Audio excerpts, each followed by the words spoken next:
11 பேர் கிடைச்சாச்சு. Team ready. Match start. Cric united Tamil நேயர்கள் அனைவருக்கும் வணக்கம். நான் உங்க HPD. நம்ம கூட எனக்கு ஜாயின் பண்றது கீகா. இடையில ஒரு சின்ன கேப். எல்லாம் பொங்கல் லீவுக்காக எல்லாரும் போயிட்டு வந்திருப்பீங்க. நாங்களும் அப்படியே ஒரு சின்ன ஒரு லெஷர் டைம் மாதிரி அதை யூஸ் பண்ணிக்கிட்டோம். ஸோ இனிமே வீடியோஸ் வந்து ரெகுலரா வரும்.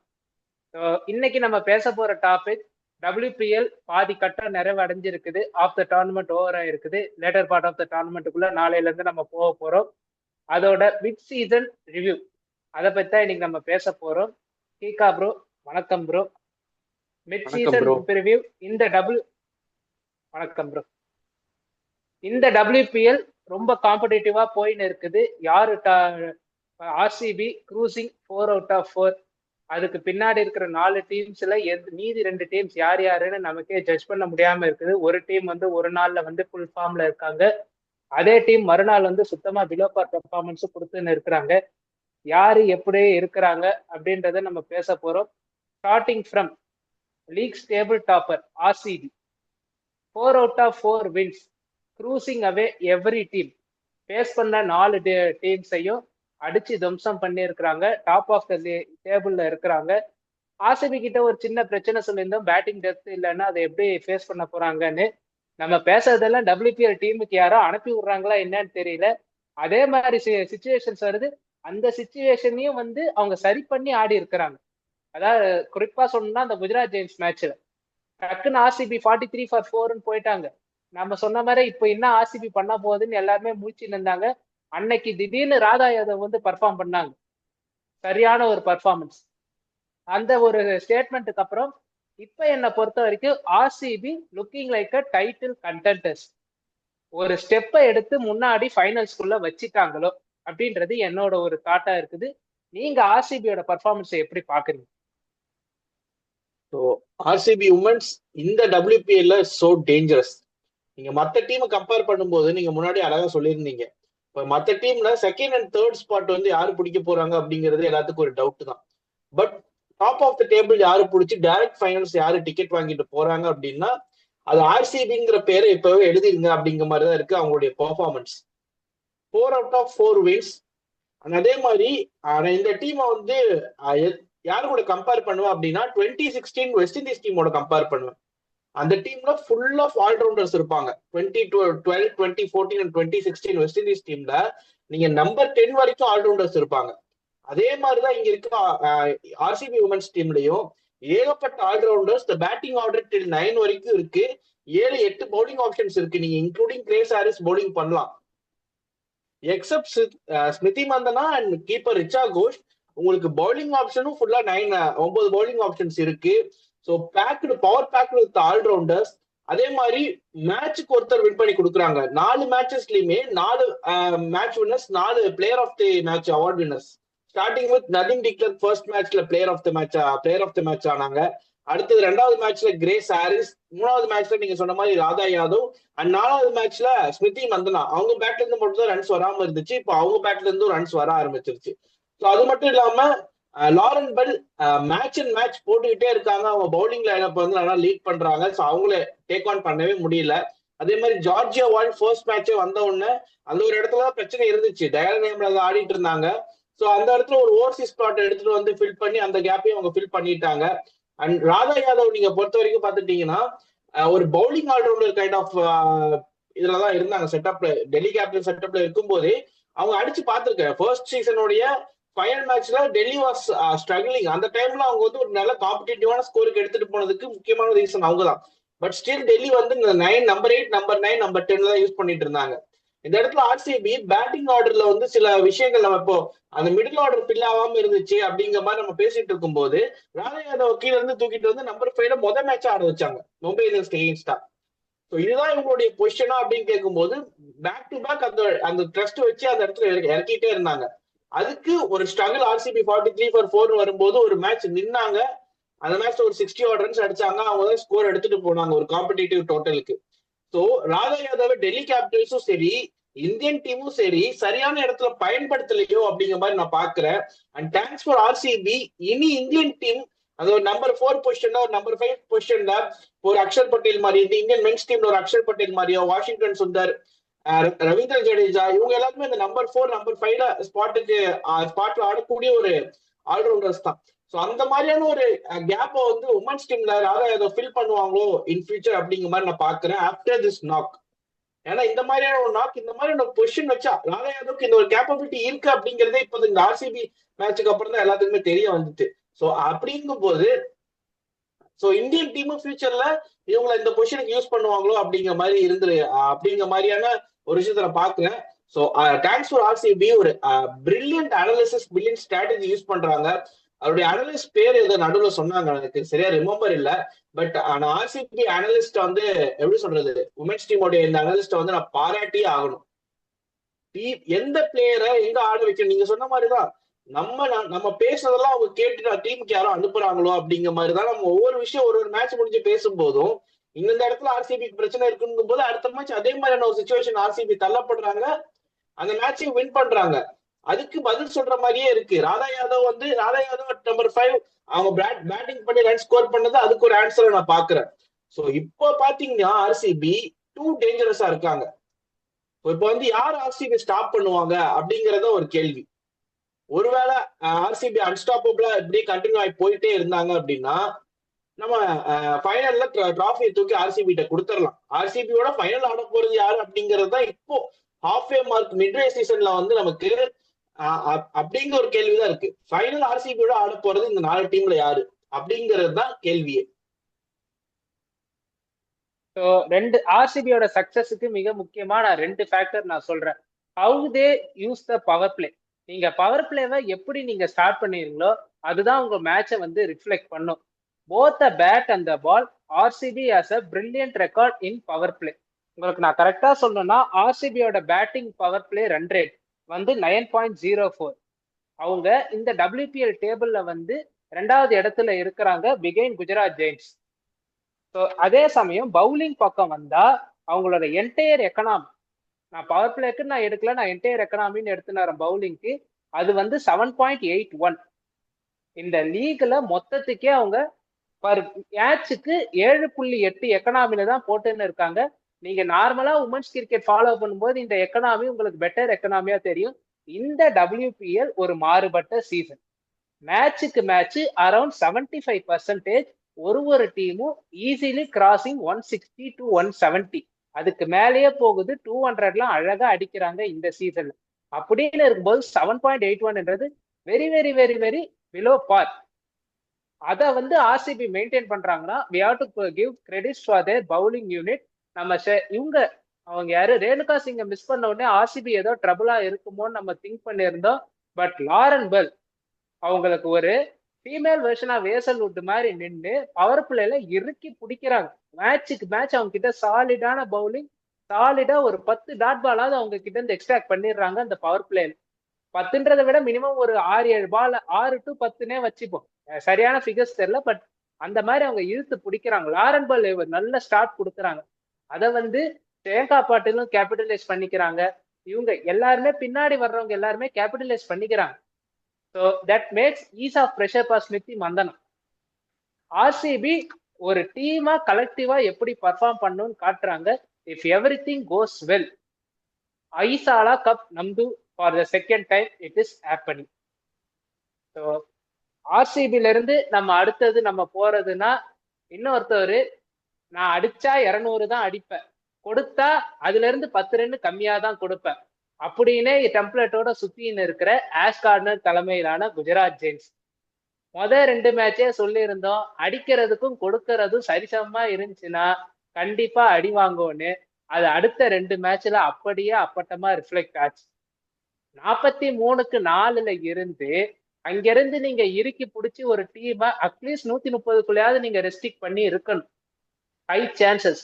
அதை நீங்க கோட்டை விட்டு நீங்க 182 நீங்க கொடுக்கும் போதே உங்க பவுலிங்ல ஏதோ பிரச்சனை இருக்குதுன்னு அர்த்தம். அத குஜராத் ஜெயின்ஸோட பவுலிங் தான் உங்களுக்கு மிகப்பெரிய கன்சர்னா இருக்குது. உங்க ஒரு ஸ்டாட் ஒன்று எடுத்துன்னு வந்திருக்கிறேன். குஜராத் ஜெயின்ஸ்ல மேட்சுக்கு மினிமம் 2 பிளேயர்ஸ் எக்கனாமி 10க்கு மேல கொடுத்துக்கின்னு இருக்கிறாங்க. ஆஷ் கார்னருக்கு இந்த சீசன் சரியா போகல. எல்லா மேட்சும் 9க்கு மேல அவங்க எக்கனாமி கொடுத்துக்கின்னு இருக்கிறாங்க. இதெல்லாம் ரொம்ப, அவங்க மும்பை மேட்ச்ல 14 எக்கனாமிலாம் கொடுத்துருந்தாங்க. அவங்க ஓவர் கோட்டாவே கம்ப்ளீட் பண்ண முடியாம வச்சு அடி அடி நடிக்கிறாங்க. டீமோட லீட் பவுலரா இருக்கிற ஆஷ் கார்னரை செட்டில் ஆக விட மாட்டாங்க. Full and full young Indian bowling core வச்சிருக்கிற ஒரு டீம் பேட்டிங்கை மட்டுமே நம்பி இருக்குது. அவங்களோட பயனியர் பிளேயரா நம்ம பெருசா எதிர்பார்க்கப்பட்ட அனுஷ்கா சர்மா அன்பார்ச்சுனேட்டா மீதி 2 மேட்ச் ஆடாதோட இம்பாக்ட் குஜராத்துக்கு தெரிஞ்சிருக்கு. இந்த டீம் ஃபர்தரா எப்படி ப்ராக்ரஸ் பண்ணும்? How are their hopes? First இந்த டீமை பத்தி ஸ்டார்ட் பண்றதுக்கு முன்னாடி இந்த டீம்ல ஒரு பிளேயரை பத்தி நம்ம ஸ்டார்ட் பண்ணியே ஆகணும். யாருன்னு உங்களுக்கு தெரிஞ்சிருக்க வாய்ப்பு இருக்கு. நம்ம ஆடியன்ஸ்க்கு நான் சொல்லிடுறேன். பார்த்தி ஃபுல்மானி. பார்த்தி ஃபுல்மானியை பத்தி நம்ம வந்து போன வீடியோல பேசியிருந்தோம். ஒரு ஷார்ட்டும் எடுத்து நம்ம போட்டிருந்தோம். ஒரு ரீல் ஷார்ட்ஸ் எல்லாம் நம்ம எடுத்து கட் பண்ணி நம்ம போட்டிருந்தோம். அந்த ஷார்ட் அந்த ரீல்ல என்ன சொல்லியிருந்தோம் அப்படின்னா, இந்தியன் டீமுக்கு அவங்க செலக்ட் பண்ணணும் before the world cup. T20 world கப்புக்கு முன்னாடி இந்தியன் டீம்ல அவங்க செலக்ட் ஆகணும், வேர்ல்ட் கப்பும் ஆடணும் அப்படின்னு சொல்லியிருந்தோம். அந்த வீடியோ போட்டு ஒரு 2 நாள் கழிச்சு பார்த்தி ஃபுல்மாலிக்கே அந்த வீடியோ ரீச் ஆகி கமெண்ட்ஸ் போட்டிருந்தாங்க நம்ம சேனல்ல. நம்ம பேஜ்ல வந்து அவங்க கமெண்ட்ஸ் போட்டிருந்தாங்க. ஸோ அந்த அவங்க கமெண்ட்ஸ் போட்டது முக்கியம் இல்லை. அன்னைக்கு காலையில அவங்களுடைய கமெண்ட்ஸ் பாக்குறேன். ஈவினிங் இந்தியாவுடைய T20 சீரீஸ் ஸ்குவாட் ரிலீஸ் ஆகுது. அதுல பார்த்தி ஃபுல்மாலி இருந்தாங்க. ஸோ இது வந்து எப்படி சொல்றது, நமக்கு கிரிக்கெட் யுனைடெட் தமிழுக்கும் நமக்கும் நம்ம ஆடியன்ஸ் நம்மளை வளர்த்த ஆடியன்ஸ் எல்லாத்துக்குமே ஒரு பெருமையான விஷயம். நமக்கு நம்ம வந்து இது ஒரு ஒப்பீனியனா தான் வச்சோம். பிசிசிஐக்கு ஒரு ரெக்வஸ்ட் மாதிரி தான் வச்சோம். பட் இதை பிசிசிஐ பார்த்திருப்பாங்க அப்படின்னு நான் சொல்லல. பட் நம்ம பிலீவ் பண்ண ஒரு விஷயம் அது வந்து பார்த்தி ஃபுல்மாலிக்கு நடந்திருக்கு அப்படிங்கிறது ஒரு ஹாப்பியான ஒரு விஷயம். அதே மாதிரி இன்னொன்னு என்னன்னா, அவங்க நம்ம வீடியோவை பார்த்திருக்காங்க, அவங்க வரைக்கும் நம்ம ரீச் ஆயிருக்கோம் அப்படிங்கிறது டபுள் ஹாப்பினஸ். ஸோ 2 லட்டு நமக்கு அப்படிங்கிற மாதிரி நம்ம சொல்லலாம். ஸோ அதுக்கு ஃபர்ஸ்ட் எல்லாத்தையும் கங்க்ராச்சுலேட் பண்ணிப்போம். நம்ம கிரிக்கெட் யுனைடெட் தமிழ் டீம், நம்ம ஹோஸ்ட் நீங்க ஹெச்பிடி ப்ரோ, அண்ட் நம்ம டீம்ல இருக்க ஒர்க் பண்ற Saro bro, Srivatsan, entire team of cricket united Tamil who is working behind with us. ஒரு 20-25 பேர் நம்ம டீம்ல இருக்கோம். ஸோ எல்லாத்துக்குமே ஒரு ப்ரௌடான ஒரு மூமெண்ட். அதே மாதிரி audience who supported as 1300 subscribers and நம்ம டிஜிட்டல் இன்ஸ்டா அண்ட் ஃபேஸ்புக் எடுத்துட்டோம்னா கலெக்டிவா நமக்கு மோர் தென் 1 lakh ஃபாலோவர்ஸ் இருக்காங்க. எல்லாத்துக்குமே இது ஒரு ப்ரைடான ஒரு விஷயம். ஸோ அதை ஃபர்ஸ்ட் இங்க சொல்லிட்டு அதுக்கப்புறம் இந்த டீமோடைய ரிவ்யூக்கு நம்ம போவோம். குஜராத் ஜெயண்ட்ஸ் மிட்வே சீசன்ல பாத்துட்டீங்கன்னா ஃபர்ஸ்ட் 2 மேட்ச் சூப்பரா ஸ்டார்ட் பண்ணாங்க. பட் நிறைய லூப் ஹோல் இருந்துச்சு, நம்ம பேசியிருந்தோம். எல்லா மேட்சுமே 200 அடிக்கிறாங்க. பட் அந்த 200க்கு ரொம்ப க்ளோஸா வந்து அந்த மேட்ச் வின் பண்ணிட்டு போனாங்க. ஃபர்ஸ்ட் 2 மேட்சுமே மோர் தென் 200 அடிச்சு ஒரு 10 ரன்ல ஒரு 4 ரன்ல அப்படிதான் 2 மேட்ச் வின் பண்ணியிருந்தாங்க. ஸோ அப்படிங்கும் போது ஒரு பெரிய கன்சர்ன் உங்களுடைய பவுலிங் நம்ம பார்த்தோம். அந்த 2 மேட்ச் விளையாண்டதுக்கு அப்புறம் 3ஆவது வந்த டீம் மும்பை இந்தியன்ஸ் அதை கரெக்டா பார்த்து வச்சுட்டாங்க. எனிதிங் லெஸ் than 200 நாங்க டேக் இட் ஃபார் கிராண்டட் அப்படிங்கிற மாதிரி எடுக்கிறாங்க அப்படின்னு நம்ம சொல்லியிருந்தோம். ஸோ அதே மாதிரிதான் ஒரு 180+ அடிச்சாங்க. அந்த இடத்துல அந்த மேட்ச் தோத்தாங்க. எகெயின் ஆர்சிபிக்கு எகென்ஸ்டா இதே மாதிரிதான் ஒரு விஷயம். ஆக்சுவலா அவங்களுடைய பவுலிங் யூனிட் எப்படி இருந்துச்சு அப்படிங்கறத நம்ம பார்த்தோம். ஸோ லாஸ்ட் மேட்ச் ஈஸியா அப்படியே ஒரு சேஸ் பண்ணிட்டு போயிட்டாங்க. ஸ்மிருதி மந்தனாக்கு ஒரு ஃபார்முக்கு நன்றி ரத்னசாமி அப்படிங்கிற மாதிரி ஃபார்முக்கு கூட்டிட்டு வந்துட்டாங்க ஸ்மிருதி மந்தனாவை. ஸோ அதே மாதிரிதான் நான் எக்ஸ்பெக்ட் பண்ண மாதிரிதான் அந்த மேட்ச் நம்ம ரிவ்யூ போல. பட் ரிவ்யூ போயிருந்தோம்னா இந்த விஷயங்கள்லாம் நம்ம குஜராத் மேட்ச் வந்து இவங்க தான் அடிச்சாங்க. இப்ப நம்ம குஜராத் தான் பேசிட்டு இருக்கிறோம். குஜராத் மேட்ச்ல 43 for 4 இருந்து ராதா யாதவ் அடிச்சாங்க. அதுக்கப்புறம் இவங்களும் 4 விக்கெட் விட்டாங்க. அந்த 2 மேட்ச் நம்ம ரிவ்யூ பண்ணாத 2 மேட்ச் அப்படியே கன்ஃபியூஸ் பண்ணிட்டேன் யூபி அண்ட் குஜராத்தை வச்சு. சாரி, குஜராத் ஜெயின்ஸ் 43 for 4 தான் ராதா யாதவ் அடிச்சாங்க. ராதா யாதவ், ரிச்சா கோஷ் இவங்கெல்லாம் வந்து பேட் பண்ணி ரன் ஸ்கோர் பண்ணாங்க. ஸோ அந்த பவுலிங் யூனிட் ஓரளவுக்கு டீசெண்டா இருந்துச்சு. பாத்துட்டோம்னா 43 for 4 அப்படிங்கிற ஒரு சிச்சுவேஷன்ல பவர் பிளேயர் நல்லா இழுத்து பிடிச்சாங்க. முதல் 3 மேட்ச் இந்த கன்சர்ன் நமக்கு தீர்ந்துச்சு அப்படின்னு நினைக்கும் போது அதுக்கப்புறம் வந்துட்டு எக்ஸ்ப்ளோர்ட் ஆயிட்ட மாதிரி தெரிஞ்சிச்சு bowling unit. So middle overs and death overs அந்த இடத்துல எக்ஸ்ப்ளோர்ட் ஆன மாதிரி தெரிஞ்சிச்சு. அண்ட் ஆல்சோ வித் பேட் பெரிய ரன் ஸ்கோர் பண்ற டீம் ஆர்சிபியோடைய பவுலிங் லைனப்புக்கு முன்னாடி பெருசா தெரியலையோ அப்படிங்கிற மாதிரிதான் இருந்துச்சு. லாரன் பெல் முன்னாடியோ இல்ல ஷேன்கா பாட்டில், ஸோ இவங்களுடைய பவுலிங்க்கு நடுவுல எடுப்படலையோ அப்படிங்கிற மாதிரிதான் தோணுச்சு இந்த குஜராத் ஜெயின்ஸோடைய லைனப். ஸோ ஒரு சில நல்ல பேட்டர்ஸ் நம்மளால மென்ஷன் பண்ண மாதிரி பார்த்தி ஃபுல்மானி அன்னைக்கு நல்லா பேட்டிங் பண்ணியிருந்தாங்க. அவங்களால முடிஞ்ச அளவுக்கு டுவர்ட்ஸ் தி எண்ட் ரன்ஸ் அடிச்சாங்க. பட் எடுத்துட்டு போக முடியல. அதே மாதிரி குஜராத் ஜெயின்ஸ் நீங்க சொன்ன மாதிரி ஆஷ்லி கார்டனருடைய பெர்ஃபார்மன்ஸ் இந்த சீசன் ரொம்ப ரொம்ப போரா இருக்கு. ஆல்மோஸ்ட் அவங்க ரீட்டைன் பண்ண 2 பேருமே வந்துட்டு பெரிய அளவுல பெர்ஃபார்மன்ஸ் பண்ணல அப்படிங்கிற மாதிரி தான் சொல்லுவோம். 2 ஆஸ்திரேலியன்ஸ் பெத்மூனி அண்ட் ஆஷ் கார்னர். பெத்மூனி கூட அதுல ஒரு வகையில ஓகே அப்படின்னு சொன்னாலும் ஆஷ்லி கார்டனுடைய பெர்ஃபார்மன்ஸ் இன்னுமே ரொம்ப பிலோ ஆவரேஜ், அதாவது பிலோ பார்ல தான் இருக்கு அப்படிங்கிற மாதிரி சொல்லலாம். 2 மேட்ச் அவங்க வின் பண்ணதுக்கு முக்கியமான ரீசன் அவங்களுடைய பேட்டிங் யூனிட். சோஃபி டெவைனா இருக்கட்டும், மற்ற பிளேயர்ஸா இருக்கட்டும், எல்லாருமே வந்துட்டு ஒரு பெரிய ஸ்ட்ரைக் ரேட்ல ஆடி 2 மேட்ச் ஈஸியா வின் பண்ணிட்டாங்க. நீங்க இன்னொரு விஷயம் மென்ஷன் பண்ணிருந்தீங்க, அனுஷ்கா சர்மா 2 மேட்ச் ஆடல அப்படிங்கிறது. அன்பார்ச்சுனேட்லி அவங்க தான் வந்து இந்த டீம், அந்த முன்னாடி சொன்ன மாதிரி அந்த ஒரு பிரிட்ஜுக்கு நடுவுல அவங்க தான் ஒரு bridge. 2 side of the team இப்போ பாத்துட்டீங்கன்னா டாப் ஆர்டர்லயே அதிரடி ஆடக்கூடிய ஆளுங்க, மிடில் ஆர்டர் பினிஷர்ஸும் அதிரடி ஆடக்கூடிய பிளேயர்ஸ், இன்பிட்வீன் அந்த டீம் ஸ்டெபிலைஸ் பண்ணக்கூடிய ஒரு பிளேயர் தான் அனுஷ்கா சர்மா. ஸோ அவங்கள வந்து ரொம்ப ரொம்ப மிஸ் பண்றாங்க. So going to second leg, அவங்க செகண்ட் லெக்கு போகும்போது நான் அந்த ஆர்சிபி மேட்ச்ல அவங்களுடைய பவுலிங் யூனிட்ல ஓரளவுக்கு கேப்பபிலிட்டி இருக்க மாதிரி நான் பார்த்தேன். பட் இன்னுமே கொஞ்சம் இம்ப்ரூவ் பண்ணணும் அப்படிங்கிற மாதிரி நான் பார்க்கறேன். அடுத்த லெக்ல அவங்களுடைய ஹோம் கிரவுண்டுக்கு வேற போறாங்க, வதோதரா, ஸோ குஜராத். ஸோ அப்படிங்கும்போது அடுத்த லெக்ல அவங்க அதை ஸ்டெபிலைஸ் பண்ணணும். ஆனா அதே மாதிரி பேட்டிங் யூனிட் அனுஷ்கா சர்மாவை திரும்ப கொண்டு வரணும், இல்லைன்னா அதுக்கு தகுந்த மாதிரியான ஒரு பிளேயர். ஈவன் தோ உங்களுக்கு ரன்ஸ் வரல அப்படிங்கும்போது ஆஷ்லி கார்டனரே அந்த ஒரு ரெஸ்பான்சிபிலிட்டி எடுத்து ஆடலாம் அப்படிங்கிற மாதிரி நான் பாக்குறேன்.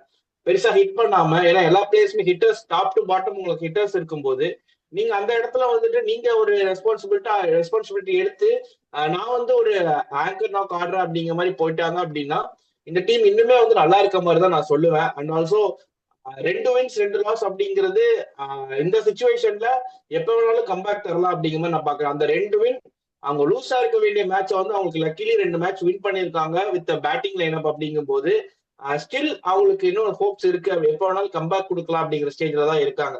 ஸோ குஜராத் ஜெயின்ஸ் சில விஷயங்கள் நீங்க சொன்ன மாதிரி அந்த 100 திங்ஸ் எல்லாம் பார்த்துட்டீங்கன்னா மேட்சுக்கு மேட்ச் எபோட் 10 2 பவுலர்ஸ் தராங்க அப்படிங்கும் போது ரொம்ப பெரிய கன்சர்னிங்கான ஒரு விஷயம்.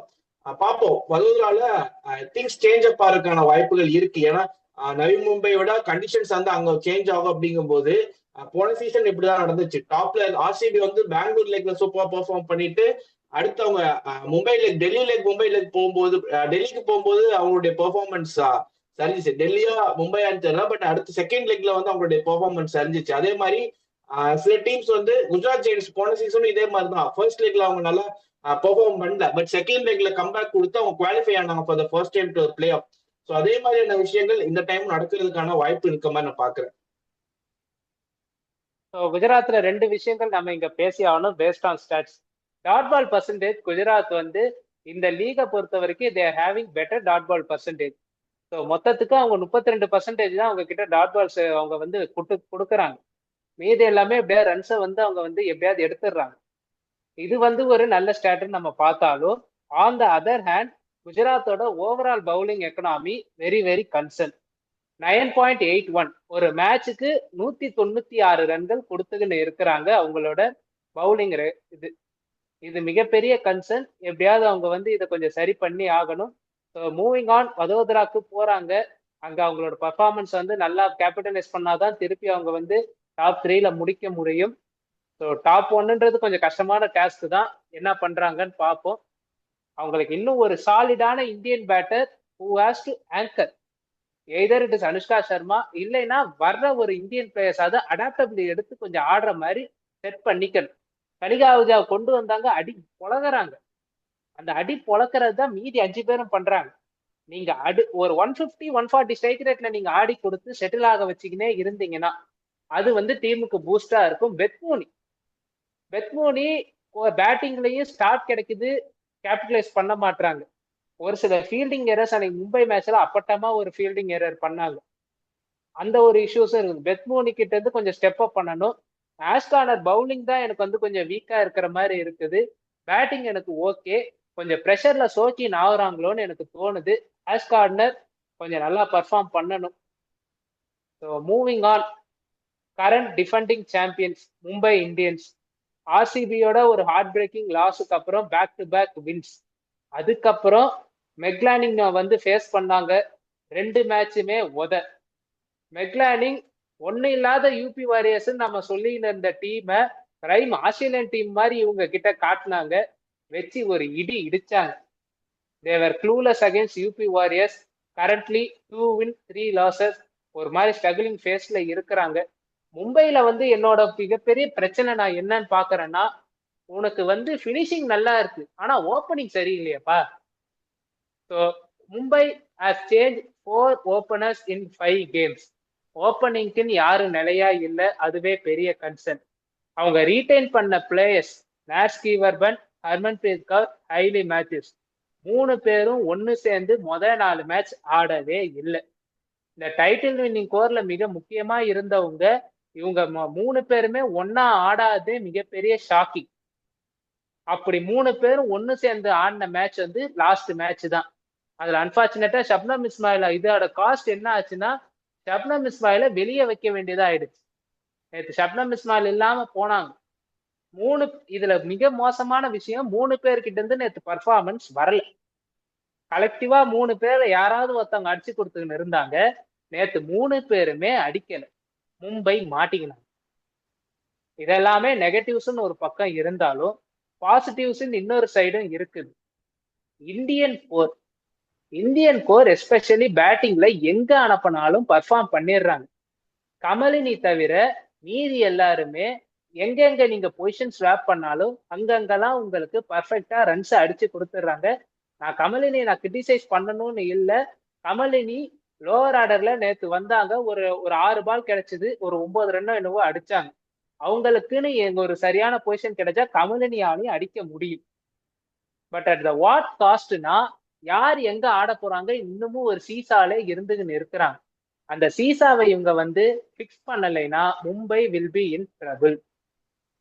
இப்பயும் மும்பையால எல்லாத்தையும் டேர்ன் அரவுண்ட் பண்ண முடியும்.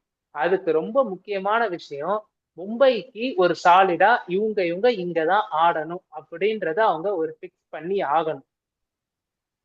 ஸோ மும்பை இந்தியன்ஸ் எப்படி இருக்கிறாங்க, நான் சொன்ன இஷ்யூஸ்ல உங்களுக்கு ஏதாவது உங்களோட ஒப்பீனியன் என்ன? நான் சொன்ன இஷ்யூஸை பத்தின உங்களோட ஒப்பீனியன். ஃபர்ஸ்ட் மும்பை இந்தியன்ஸ், நான் ஒரே ஒரு விஷயம் யாரை மிஸ் பண்றேன் அப்படின்னா, போன சீசன்ல இருந்து எல்லாத்தையுமே ரீடைன் பண்ணிட்டீங்க. ஆல்மோஸ்ட் 11 பேர்ல 10 பேரை ரீடைன் பண்ணிட்டீங்க. ஆனா நான் இன்னும் ஸ்டில் யாரை மிஸ் பண்ணுவேன் அப்படின்னா, எட்வர்ட்ஸ் அக்கா எங்க அக்கா இருக்க அப்படிங்கிற மாதிரிதான் நான் கேட்பேன். ஏன்னா இந்த டீமை பத்தி நல்லா அண்டர்ஸ்டாண்ட் பண்ணி வச்சவங்க எட்வர்ட்ஸ். அவங்க இந்த டீம் திரும்பவும் அதே கோர் ரீடைன் பண்றீங்க அப்படிங்கும் போது நீங்க எட்வர்ட்ஸை கூட்டிட்டு வந்து அட்லீஸ்ட் ஒரு சீசன் ஆச்சு இந்த டீமோட ஒரு அசிஸ்டன்ட் கோச் மாதிரி அவங்கள அடுத்த கோச்சுக்கு நீங்க தேடுறீங்க அப்படின்னா, அவங்கள ஒரு அசிஸ்டன்ட் கோச்சாவோ இல்ல அவங்களோ டீம் கூட இப்ப ஒரு மஹேலா ஜெயவர்தனே வந்து டைரக்டர் ஆஃப் கிரிக்கெட்ஸா இருந்தாலும், ஷான் பொலாக் இல்ல பவுச்சர் இருக்கும் போது அவரு வந்து டீமை வந்து ஓரளவுக்கு மேனேஜ் பண்ணிட்டு இருந்தாரு. Director of cricket operation Mumbai இந்தியன்ஸோட எல்லா பிரான்ச்சைஸுக்கும் ஹெட்டா இருந்துட்டு மும்பை இந்தியன்ஸுக்கும் சில பல இன்சைட் கொடுத்துட்டு தான் இருந்தாரு. பட் அது ஒரு ஃபெயிலியர் ஆயிடுச்சு அப்படின்னு நம்ம வச்சுக்கிட்டாலும் சொல்லுங்க ப்ரோ. ஆக்சுவலா வந்து அவங்க எட்வர்ட்ஸ் வந்து இங்கிலாந்தோட நேஷனல் டீமுக்காக கோச் ஆகிட்டாங்க. அதனாலதான் அவங்க வந்து ரிலீஸ் பண்ண வேண்டியதா ஆயிடுச்சு. நீங்க வந்து அதர் தன் கிளப்புக்கு போயிருந்தா நீங்க சொல்ற மாதிரி ரீடைன் பண்ணிருக்கலாமோன்னு சொல்லலாம். நேஷனல் காலம் வரும்போது அவங்களுக்கோட எய்ம் வந்து நேஷனல் இதுவா தான் இருக்கும். இதுக்கு நான் ஒரு பெஸ்ட் எக்ஸாம்பிள்னு இல்ல, அவர் வந்து சாக் பண்ணி தான் அங்கிருந்து வெளியே போய் தான் அவர் வந்து நேஷனல் கோச் ஆனார். பேசிக்கா சொல்லணும்னா இவங்க வந்து நேஷனல் காலம் வந்ததுனால ஓகே நான் எனக்கு நேஷனல் காலம் வருது நான் அங்க போறேன்னு, இது வந்து ஒரு மியூச்சுவல் பார்ட்டவே தான். அதை வந்து இவங்களுக்கு வந்து அன்பார்ச்சுனேட்டா நடந்துருச்சு. இதுக்கப்புறம் இவங்க வந்து லீசாவை தான் ட்ரஸ்ட் பண்ணி ஆகணும். அங்க வந்து நீங்க எட்வர்ட்ஸை வந்து நம்ம என்னதான் கூட்டுக்கிட்டு புரண்டாலும் எனக்கு இங்கிலாந்து தான் முக்கியம்னு அவங்க இருக்கதான் போறாங்க. இவங்க கிட்ட இருந்து எப்படி எக்ஸ்ட்ராக்ட் பண்ணுன்றதுதான் மேட்ரு. மும்பையோட இதுல இருந்து உங்களோட ஒப்பீனியன் கண்டினியூ பண்ணுங்க. நான் வந்து சில கோச்சஸ் நான் வந்து பிரான்ச்சைசிக்கு லீட் பண்ணி நான் பார்த்திருக்கேன். பட் இந்தியன் டீம் பிசிசிஐ தவிர மற்ற டீம்ஸ்ல இருந்து ஐ திங்க் வந்திருக்காங்கன்னு நினைக்கிறேன். அவங்களுடைய நேஷனல் டீம்ல ஏதோ ஒரு டியூட்டில இருந்து கூட பிரான்ச்சைஸ் கிரிக்கெட்டுக்கு அலோவ் பண்ண என்ஓசி கொடுத்துருக்காங்க அப்படிங்கிற மாதிரி நான் பார்த்திருக்கேன், if I not wrong. But okay, சார்லட் Edwards அவங்க வந்து இங்கிலாந்து டியூட்டி எடுத்துட்டு போயிட்டாங்க. பட் மும்பை இந்தியன்ஸ்க்கு அன்பார்ச்சுனேட்லி அது ஒரு லாஸ் அப்படிங்கிற மாதிரி தான் நான் இங்க பார்ப்பேன். ஏன்னா இந்த டீமை பத்தி நல்லா டாப் டு பாட்டம் அண்டர்ஸ்டாண்ட் பண்ணி வச்சிருந்தவங்க சார்லட் எட்வர்ட்ஸ். இப்ப இந்த சீசன் பாத்துட்டீங்க அப்படின்னா இப்போ 10 பேர் ரீடென்ஷன் அப்படிங்கும் போது யஸ்திகா பாட்டே இல்லாதப்போ கம்யூனி டு ஓப்பன் அப்படிங்கிறது எல்லாருடைய ஒப்பீனியனாவும் இருந்துச்சு. நம்ம வெளியே இருந்து மேட்ச் ப்ரிவியூ பண்ணும்போது கூட ஆக்ஷனுக்கு அப்புறமே கம்யூனி தான் ஓப்பன் அப்படிங்கிற மாதிரி நம்ம பார்த்திருந்தோம். பட் அதுக்கே ஸ்டிக் பண்ணிருக்கலாம். ஓப்பனிங் பேர் என்ன பண்ணோம், Hayley Matthews Kamalini and Amelia Kerr, Kamalini and Hayley Matthews, இப்போ அமன்ஜோத் கௌர், அப்படிதான் போனாங்கன்னு நினைக்கிறேன். அப்படிதான் போனாங்க. இந்த கமலினி மாதிரி அமன்ஜோத்கர், கமலினி கமலினி அமன்ஜோத்கர், அமன்ஜோத், அதுக்கப்புறம் Sajana Sajeevan, Hayley Matthew. Sorry Hayley Matthews and Sajana Sajeevan 4 opening partnership ஆயிருச்சு. ஸோ இந்த இடத்துல கமலினி போன சீசன் பார்த்துட்டீங்கன்னா இந்த மிடில் ஆர்டர்ல வந்து விளையாண்டு இருந்தாங்க, கிரூஷியல் ரன்ஸும் அடிச்சு கொடுத்தாங்க. பட் டாப் ஆர்டர்ல கமலினி வித் அந்த ஸ்விங் இதெல்லாம் வந்து அவங்களால ஆட முடியல. அப்படிங்கும் போது திரும்ப பேக் டு கீழே டவுன் த ஆர்டர் அனுப்பும் போது நீங்க சொன்ன மாதிரி ஒரு பெட்டர் பெர்ஃபார்மன்ஸ் இருந்துச்சு. பட் ஸ்டில் என்ன பண்ணோம் அப்படின்னா பேட்டிங் ஆர்டர் நீங்க டாப் ஆர்டர் விட்டுருங்க, டோட்டல் டீம் பிளேயிங் லெவன்ல இருந்து நீங்க பிளேயிங் லெவன் பேட்டிங் ஆர்டர் எதையுமே வந்து முழுசா டிசைட் பண்ணல. ஸ்டில் ஆஃப் ஏ மார்க், மற்ற டீமுக்குலாம் ஆஃப் ஏ மார்க் தாண்டி பினிஷ் பண்ணிருக்காங்க. மும்பை இந்தியன்ஸ் மட்டும் ஆஃப் ஏ மார்க்கை தாண்டி ஒரு 5 மேட்ச் ஆடிட்டாங்க. இன்னும் லீக்ல இருக்கிறது வெறும் 3 மேட்ச் தான். அதான் ஒரு மேட்ச் ஆடி இருக்காங்க. லீக்ல இன்னும் வெறும் 3 மேட்ச் தான் இருக்கு. அப்படிங்கும் போது இனிமே டீம் செட் ஆகல. அப்படிங்கும் போது ஒரு short format of the league, இப்ப ஐபிஎல்ல 5 மேட்ச் ஓவர் அப்படின்னா இன்னும் உங்களுக்கு 9 மேட்ச் இருக்கும். இங்க WPL ஒரு டீமுக்கே 8 மேட்ச் தான். அப்படிங்கும் போது ஜஸ்ட் 3 மேட்ச் டு கோ அப்படிங்கிற ஒரு சிச்சுவேஷன்ல இன்னும் பிளேயிங் லெவனே நம்ம கன்ஃபார்ம் பண்ணல. நீங்க சொன்ன மாதிரி கலெக்டிவா இந்த 3 பிளேயர்ஸும் தொடர்ந்து ஆடினதே வந்து பாத்துட்டீங்கன்னா 5th மேட்ச்ல தான். Hayley Matthews, Nat Sciver Brunt and Harmanpreet Kaur, இவங்க ஒருத்தங்க இருந்தா ஒருத்தங்க இல்ல அப்படிங்கிற மாதிரி தான் போயிட்டு இருந்துச்சு. அண்ட் பெர்ஃபார்மன்ஸ் வைஸும் பாத்துட்டீங்கன்னா இந்த 4 பேருமே அவங்கவுங்களுடைய பார்ட்ல இருந்து ரன்ஸோ இல்ல அவங்களுடைய பார்ட்ஸ்ல இருந்து ஏதோ ஒரு பேட்டிங் மட்டும் நம்ம எடுத்துப்போம். ரன்ஸ் வந்துச்சா அப்படின்னு கேட்டீங்கன்னா நாங்க இன்னும் 4வது ஆளா யாரும் சேர்த்துறோம்னா அமிலியா கேர். இப்ப இவங்க 3 பேர் ரன்ஸ் அடிக்காதப்பதான் அமிலியா கேர் அடிச்சாங்க. ஃபர்ஸ்ட் 3 மேட்ச் இவங்க ஆளுக்கு ஒரு மேட்ச் பெர்ஃபார்ம் பண்ணும்போது அமிலியா கேர் பேட்டிங்ல இருந்தும் ரன்ஸ் வரல. அமிலியா கேரையும் நீங்க வந்துட்டு டாப்ல ஒரு மேட்ச் ஆட வச்சீங்க, ஹேலி மேத்யூஸ் வந்தாலும் நீங்க பாட்டம் தள்ளினீங்க. இதே மாதிரி அப்படிங்கிறது ஷஃபிள் ஆகிட்டே இருந்துச்சு. 2 பிளேயர்ஸோட பொசிஷன் மட்டும் தான் இப்போதைக்கு மாறல. ஒன்னு நாட் ஷிவர்பன்ட், இன்னொன்னு Harmanpreet Kaur. Not Sciver Brunt and Harmanpreet Kaur இவங்க 2 பேர்த்தோடைய பொசிஷன் மட்டும் தான் மாறவே இல்லை. மத்த எல்லாத்தோடைய பொசிஷனுமே பாத்துட்டீங்கன்னா ஷஃபிள் ஆகிட்டே தான் இருந்துச்சு. நீங்க ஹேலி மேத்யூஸ் அவங்களுமே வந்து ஒரு சில மேட்சஸ் சான்ஸ் கிடைக்கல, கொஞ்சம் மேட்சஸ் ஆடினாங்க. அவங்க டிபிக்கல் ஓப்பனர் அப்படிங்கறது நம்ம வச்சுக்கலாம். பட் ஸ்டில் ஹேலி மேத்யூஸுக்கு நீங்க ரன்ஸ் வரல. சரி, ஹேலி மேத்யூஸ் உடைய பொசிஷனுமே நீங்க இன் அண்ட் அவுட் அப்படிதான் வச்சிருக்கீங்க. அமன்ஜோத் கௌர் நீங்க முன்னாடி மென்ஷன் பண்ண மாதிரி இந்தியன் கோர்ஸுக்கு வந்து நீங்க எந்த பொசிஷன்ல கொடுத்தாலும் ரன்ஸ் அடிக்கிறாங்க. சஜனாவை நீங்க டவுன் த ஆர்டர் எடுத்தாலும் ஒரு ப்ரெஷர் சிச்சுவேஷன் ஆர்சிபி கூட ரன்ஸ் அடிச்சாங்க. டாப் ஆர்டர்ல கூட ஒரு நல்ல குட் லுக்கிங் அப்படிங்கிற மாதிரி தான் ரன்ஸ் இருந்துச்சு. அதே மாதிரி அமன்ஜோத் கௌருக்கும் நீங்க பாத்துட்டீங்கன்னா நீங்க நம்பர் 3ல அனுப்பினாலும் சரி, ஓபன் பண்ணாலும் சரி, டவுன் த ஆர்டர் அனுப்பினாலும் சரி, எங்க எடுத்தாலும் நான் அடிக்கிறேன் அப்படிங்கிற மாதிரி தான் அடிக்கிறாங்க. ஸோ இது வந்து ஒரு பாசிட்டிவ் நாக். எக்ஸப்ட் கமலினி, மற்ற எல்லா பிளேயர்ஸோடைய பேட்ல இருந்து ஒரு இந்தியன் கோர்ல இருந்து ரன்ஸ் வருது. பட் நம்ம இந்த டீமை வந்து எப்படி சொல்றது, ஒரு செட் ஆகல அப்படிங்கிற மாதிரி நான் பாக்குறேன். இந்த சீசன் என்ன பொறுத்த வரைக்கும் மும்பை இந்தியன்ஸுக்கு த்ரூ டிரான்சிஷன் பீரியட் அப்படிங்கிற மாதிரி தான் நான் மும்பை இந்தியன்ஸ் நான் எடுத்துப்பேன். ஏன்னா இந்த சீசன் அப்படிதான் இருக்கு. ஏன்னா முதல் 3 மேட்ச்ல எனக்கு ஒரு கான்பிடன்ட் இருந்துச்சு மும்பை இந்தியன்ஸ்.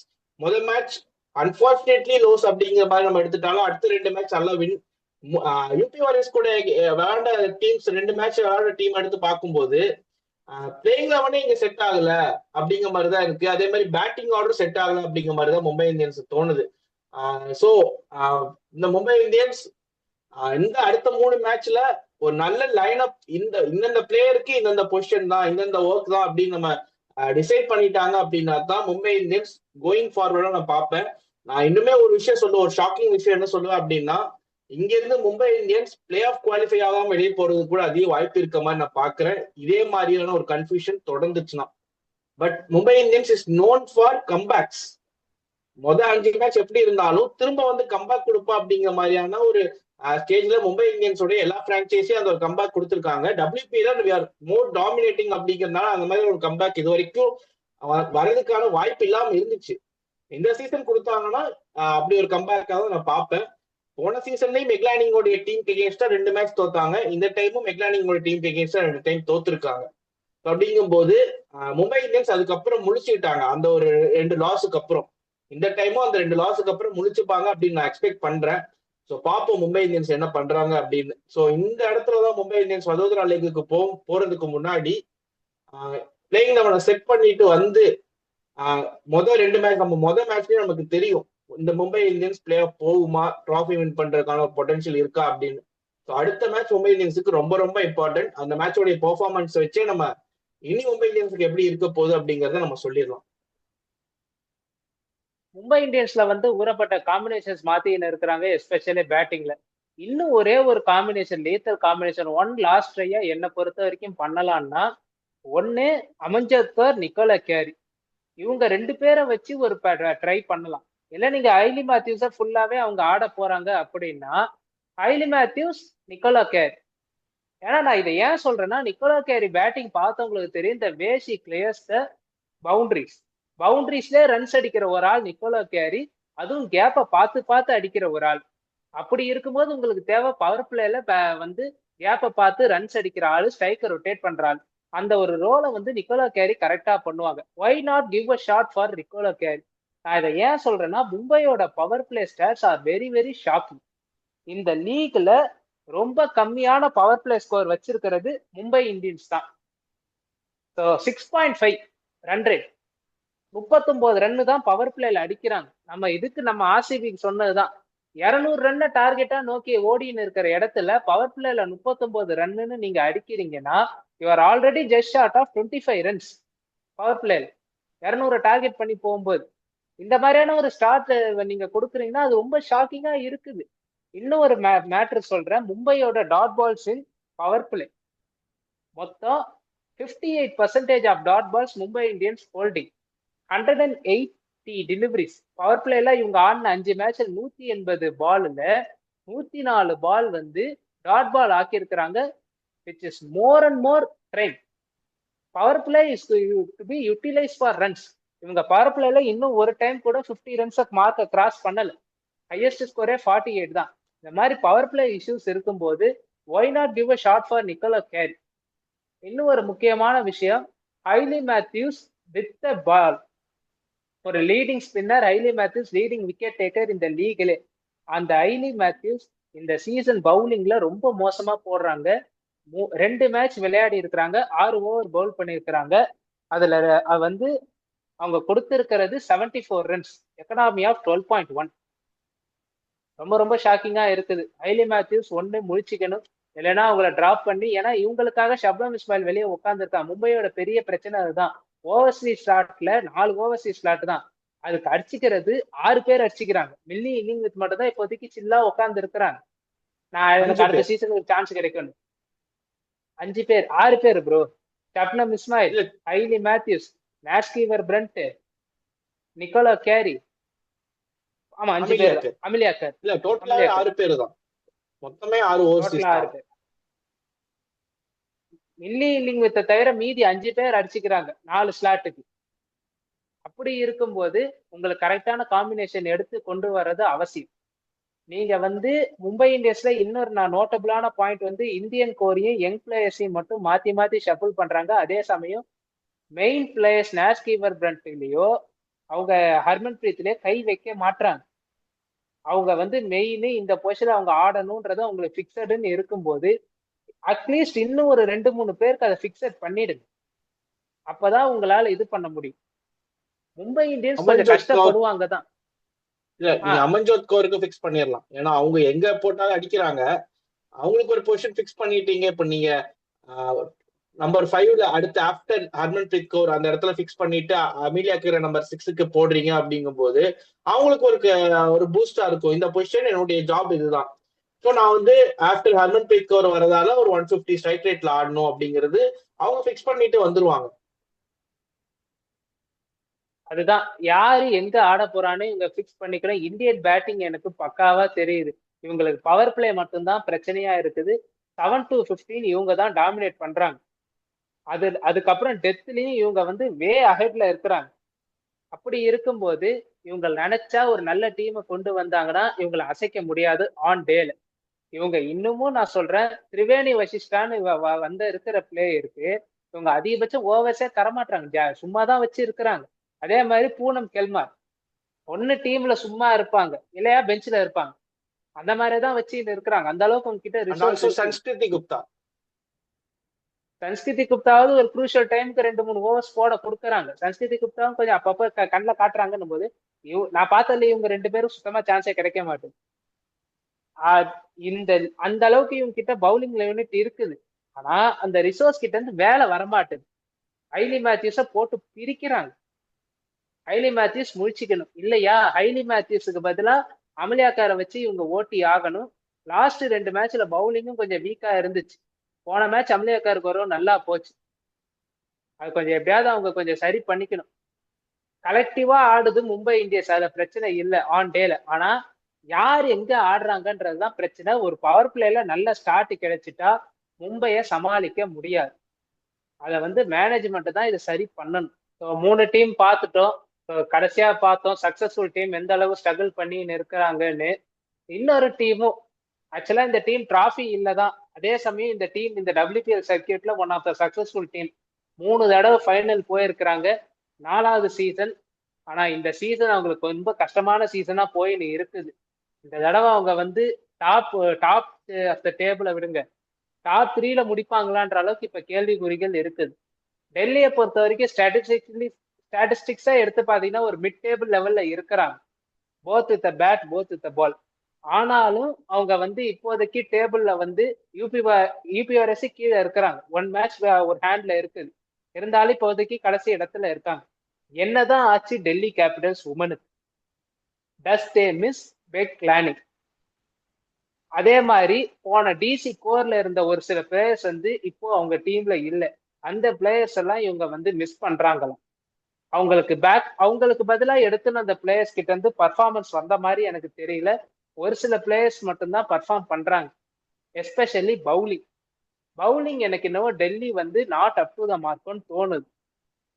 டெல்லியில என்னென்ன பிரச்சனை, எப்படி அவங்க அட்ரஸ் பண்ணணும் இனி வர்ற மேட்சஸ்ல? டெல்லியில வந்து ஃபர்ஸ்ட் திங் அவங்க வந்து இந்த சீசனுக்கு வந்து ட்ராஃபி அடிக்கிறத ஒரு சைடா வச்சுக்கிட்டு ஒரு மிகப்பெரிய டிரான்சிஷன்ல இருக்காங்க அப்படிங்கறத அவங்க பிலீவ் பண்ணிக்கணும். ஏன்னா மெக்லானிங் மாதிரியான ஒரு கேப்டன் நீங்க அடுத்த சீசனுக்கு ரீட்டைன் பண்ணல, ஆப்ஷன்ல கூட எடுக்கல அப்படிங்கும் போது அந்த இடத்துல நீங்க என்ன பண்றீங்க, அந்த இடத்துல அவங்க ரிட்டையர் ஆகிட்டு போயிருந்தாங்க அப்படின்னா அது ஓகே அப்படிங்கிற மாதிரி பார்க்கலாம். நீங்க அந்த மாதிரியான ஒரு மிஸ்டேக் பண்றீங்க, அது மிஸ்டேக்கா இல்ல வாண்டடா அவங்க வெளியே போகணும்னு நினைச்சாங்களா, இல்ல 3 சீசன் அன்லக்கி அப்படிங்கிற மாதிரி ஃபைனல்ஸ் போய் தோத்தனால அன்லக்கின்னு ஃபீல் பண்ணாங்களா அப்படிங்கிறது தெரியல. பட் அவங்க ப்ரூவ் பண்ணியிருக்காங்க. இப்ப பாத்துட்டீங்கன்னா யூபி வாரியர்ஸ் 3 மேட்ச்ல அவங்க தோத்திருந்தாலும் கம்பேக் அப்படிங்கிறது அவங்களுடைய கேப்டன்ஷிப்ல நான் என்ன பண்ணுவேன் அப்படிங்கிறத காட்டியிருக்காங்க. நம்ம யூபி வாரியர்ஸ் பத்தி இப்போ வரும்போது நம்ம அடுத்த அந்த டீமை பத்தி பேசும்போது பேசுவோம்.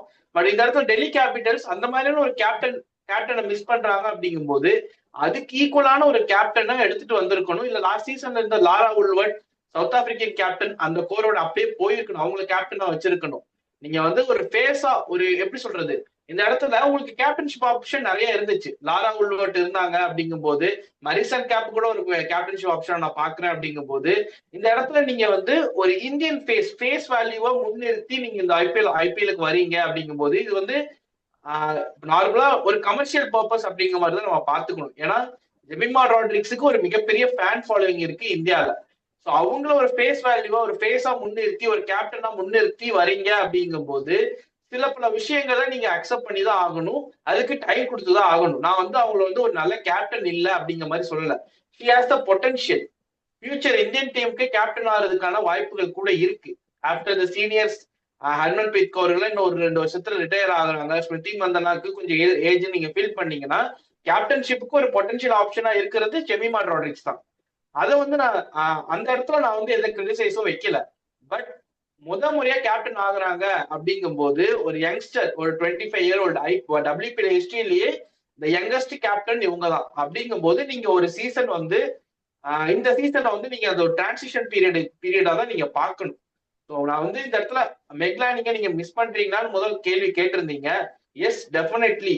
And Jemimah Rodrigues till now as a கேப்டனா இன்னுமே வந்து அவங்களுடைய ஒரு கேப்டனா அவங்க முன்னாடி நின்று சரியா லீட் பண்ணியிருக்காங்களா அப்படின்னு கேட்டீங்கன்னா இது வரைக்கும் இல்லை அப்படின்னு தான் சொல்லுவேன். அண்ட் ஆல்சோ டீம்ல இருக்கக்கூடிய கோரை மிஸ் பண்ணாங்களா போன சீசன்ல இருந்த கோர் அப்படின்னு கேட்டீங்கன்னா சில பிளேயர்ஸா மிஸ் பண்றாங்க. அதுல முக்கியமான பிளேயர் ராதா யாதவ் இப்ப ஆர்சிபியில போய் பவுலிங் மட்டும் இல்ல பேட்டிங்லயே கலக்கிட்டு இருக்காங்க. டெல்லி கேபிட்டல்ஸ்லயும் அதான் அவங்க வந்து குரூஷியலான டைம்ல நாக்ஸ் ஆடி கொடுத்துருக்காங்க, குரூஷியலான டைம்ல மிட் ஓவர்ஸ்ல போல்ட் பண்ணி நல்லா விக்கெட்ஸ் எடுத்து தந்திருக்காங்க. இந்த மாதிரியான பிளேயர்ஸ் அவங்க டெஃபினட்டா மிஸ் பண்றாங்க. அண்ட் ஆல்சோ இன்னொரு விஷயம் என்னன்னா ஷெஃபாலி வர்மா அண்ட் ஆல்சோ அந்த ஒரு கேப்டன்ஷிப் ஆப்ஷன் அந்த ஒரு இடத்துலயே நான் வரேன். ஸ்டெஃபானி வர்மாவை நீங்க வைஸ் கேப்டனா ஆக்கியிருக்கீங்க அப்படிங்கும் போது அந்த இடத்துல நான் முன்னாடியே சொன்ன மாதிரி, இதுக்கு முன்னாடி வீடியோஸ் சொன்ன மாதிரி ப்ரெஷர் அவங்க ஃபீல் பண்றாங்க. அவங்களுடைய நேச்சுரல் கேம், அந்த ப்ரெஷர் வந்து அவங்களுடைய நேச்சுரல் கேம் ஆட விடாம தடுக்குது. நான் ஒரு வைஸ் கேப்டன், நான் ஒரு ஓப்பனரா நின்று ஆடணும் அப்படிங்கிற ஒரு மைண்ட் செட்டுக்கு போறாங்க.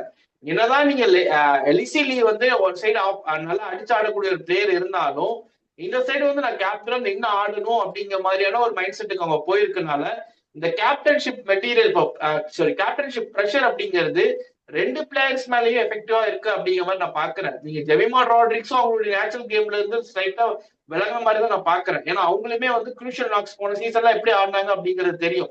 அந்த சீசன்ல ஒரு மேட்ச் லூஸ் ஆனாங்க, ஒரு மேட்ச் லாஸ்ட் ஓவர் வந்து ஆர்சிபிக்கு எகெயின்ஸ்டா தான் நினைக்கிறேன். சாரி ஆர்சிபிக்கு எகெயின்ஸ்டா இல்ல, யூபி வாரியர்ஸ்க்கு எகெயின்ஸ்டா, சாரி ஜெயின்ஸ்க்கு எகெயின்ஸ்டா. சோஃபி டிவைன் அந்த ஓவர் போல் பண்ணுவாங்க. அந்த மேட்ச் பினிஷ் பண்ண கையில இருந்த மேட்ச மொதல் பால்ல விக்கெட் இழந்து மேட்ச் லூஸ் ஆனதுக்கு அந்த ஒரு விக்கெட் தான் காரணம் அப்படிங்கிற மாதிரி அமைஞ்சது. அந்த இடத்துல நின்று பினிஷ் பண்ணி தந்திருக்கலாம். அண்ட் ஆல்சோ நீங்க லாரா உல்வர்ட் மாதிரியான ஒரு ப்ரூவன் கேப்டன் இருக்கும்போது ஈவன் வைஸ் கேப்டன் ஆப்ஷன் கூட நீங்க ஷஃபாலி வர்மாட்ட நீங்க தள்ளுறீங்க அப்படிங்கும் போது டெஃபினட்டா தெரியுது ஒரு கமர்ஷியல் பர்பஸுக்கு தான். ஏன்னா இப்பதான் வேர்ல்ட் கப் வின் பண்ணியிருக்காங்க. ஸோ இது இந்த டைம் ஒரு ஃபேன் பேஸை நம்ம இழுக்கணும்னு ஒரு முயற்சி நீங்க எடுக்கிறீங்க அப்படின்னா அது ஒரு பிசினஸ் பாயிண்ட் ஆஃப் வியூல நான் குட் அப்படின்னு சொல்லுவேன். பட் ஒரு டீமோடைய பாயிண்ட் ஆஃப் வியூல நீங்க பாத்துட்டீங்கன்னா வேற எந்த பிளேயருமே இல்ல அப்படிங்கும் போது எடுத்துட்டு வர்றது ஒரு விஷயம். நீங்க லாரா உல்வர்ட், மெரிசான் கேப் மாதிரியான பிளேயர் இருக்கும்போது நீங்க எலிசி லீக் கூட ஒரு கேப்டன்ஷிப் ஆப்ஷன் நீங்க முன்வைக்கலாம். அவங்க ஆடாத லீகே கிடையாது. அவங்களுடைய எக்ஸ்பீரியன்ஸ் பயங்கரமான ஒரு எக்ஸ்பீரியன்ஸ். இந்த 3 பிளேயர்ஸ் எல்லாம் இருக்கும்போது நீங்க எலிசி லீக் கூட விட்டுருங்க, நான் வந்து ஒரு சும்மா ஒரு எக்ஸாம்பிளுக்கு தான் சொன்னேன். பட் இந்த 2 பிளேயர்ஸ் இருக்கும்போது நீங்க ஒரு கேப்டன்ஷிப் ஆப்ஷன் இப்படி போறீங்க அப்படிங்கும் போது கண்டிப்பா ஒரு ஃபெயிலியர் இருக்கதான் செய்யும். But still they can. இந்த ஒரு சீசனை தாண்டி இந்த ஒரு சீசன் ஒரு எக்ஸ்பீரியன்ஸ் எடுத்துட்டு அடுத்த ஒரு சீசனுக்கு நீங்க வரும்போது டீம் நல்லா கட்டமைக்கலாம். அடுத்த ஒரு 10-15 வருஷத்துக்கு நீங்க ஒரு 10 வருஷத்துக்காச்சும் நீங்க இந்த டீமை வந்து ஜெமிமா ராட்ரிக்ஸை வச்சு இந்த டீமை லீட் பண்ண வைக்கலாம் அப்படிங்கும் போது ஒரு சூப்பரான ஒரு கால் தான். பட் ரிசல்ட்ஸ் உடனடியா வராது. ஸோ அதுதான் ஒரு மெயின் ரீசன். நீங்க ஸ்டாட் வைஸ் சொல்லியிருந்தீங்க எல்லாத்துலயுமே மிட்ல தான் இருக்கு, டாப்லயும் இல்ல பாட்டம்லயும் இல்ல அப்படின்னு. பட் டெல்லி கேபிட்டல்ஸ் ஏதோ ஒரு விஷயத்துல மிஸ் பண்றாங்க. அவங்க லாஸ்ட்ல போய் தான் மேட்சஸ் வின் பண்றாங்க. அதுக்கு ஒரு முக்கியமான ரீசனா கூட சொல்லலாம். மும்பை இந்தியன்ஸ்க்கு எகெயின்ஸ்டான மேட்ச்ல வந்து அவங்க டாப் ஆர்டர் காலியாச்சு. அவங்க வின் பண்ண மேட்ச்ல வந்து சூப்பரா பெர்ஃபார்ம் பண்ணாங்க. எலிசிஎல் எல்லாம் விளையாண்டாங்க. இவங்க சாரி ஷஃபாலி வர்மா நல்லா விளையாண்டாங்க.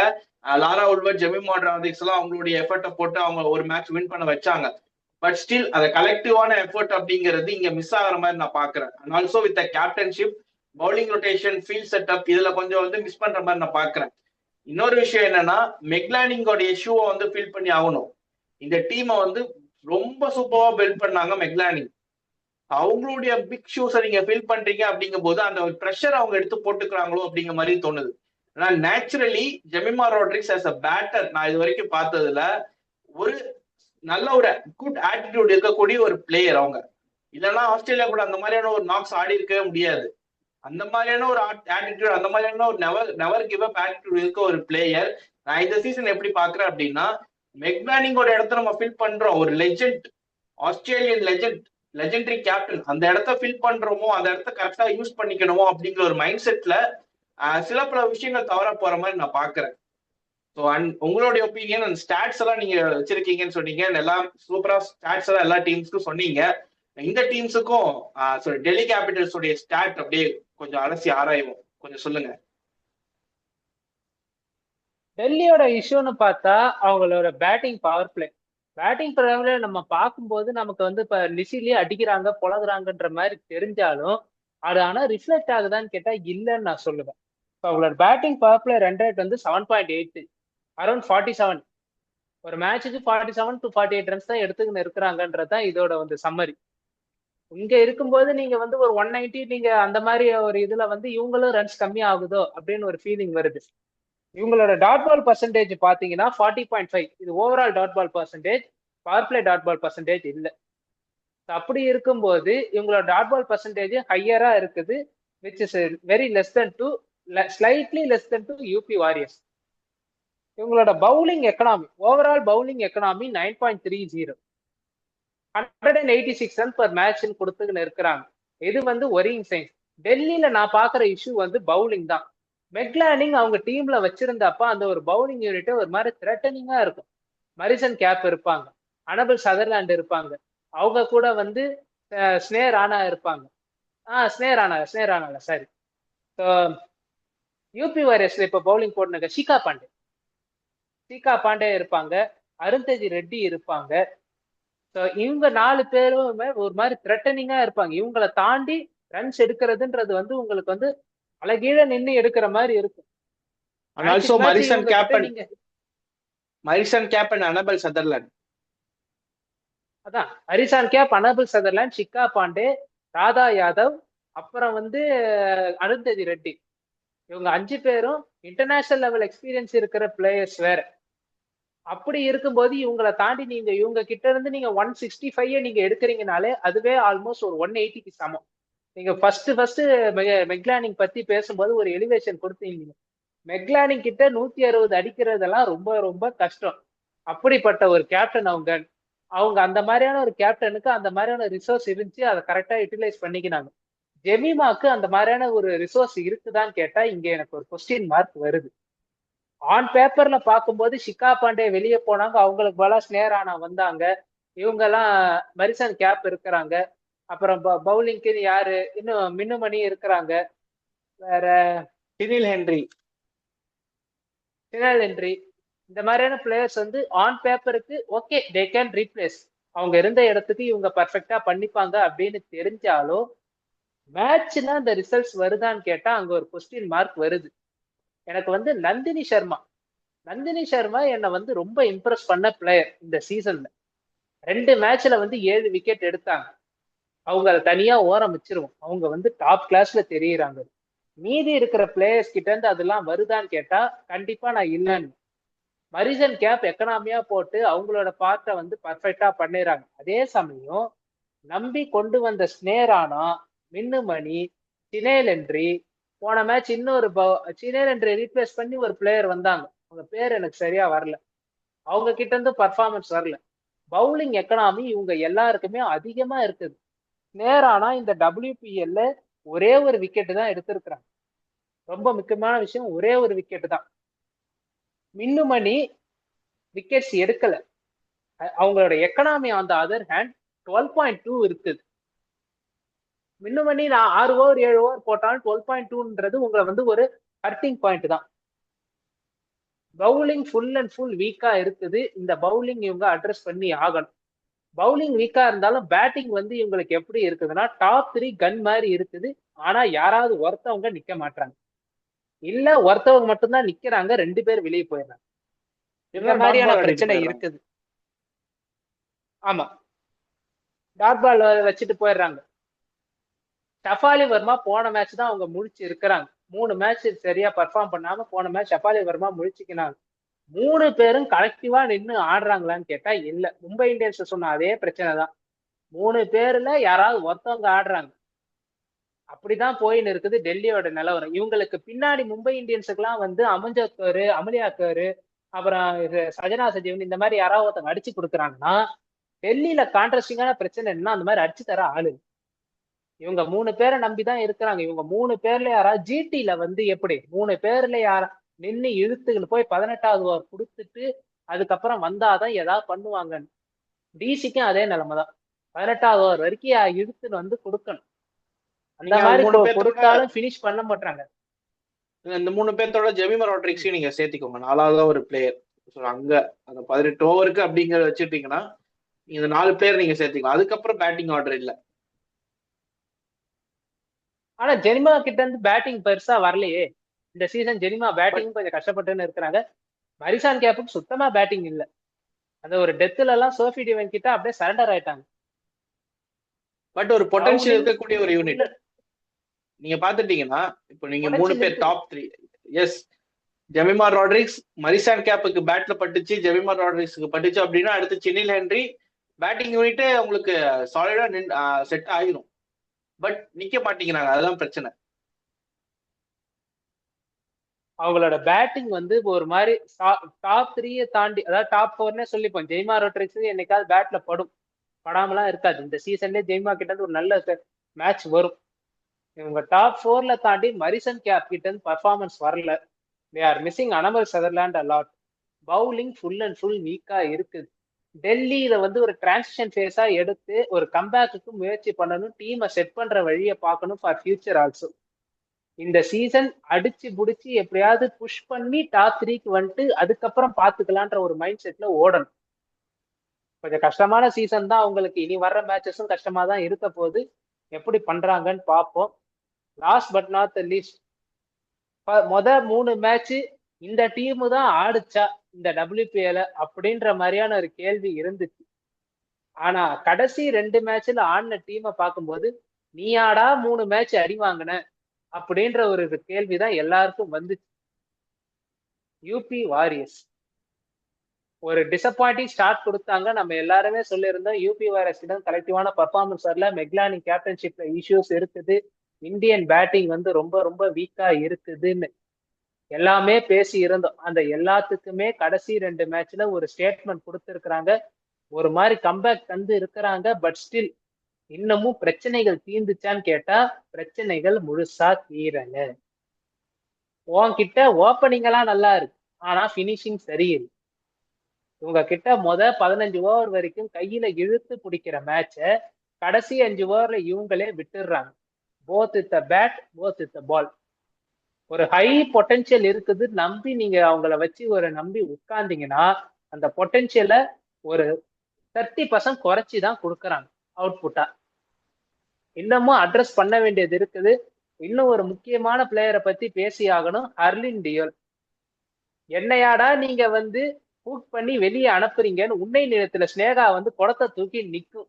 அந்த மாதிரி அக்கா பேட்டை தூக்கி நின்றுடுச்சு கடைசி 2 மேட்ச்.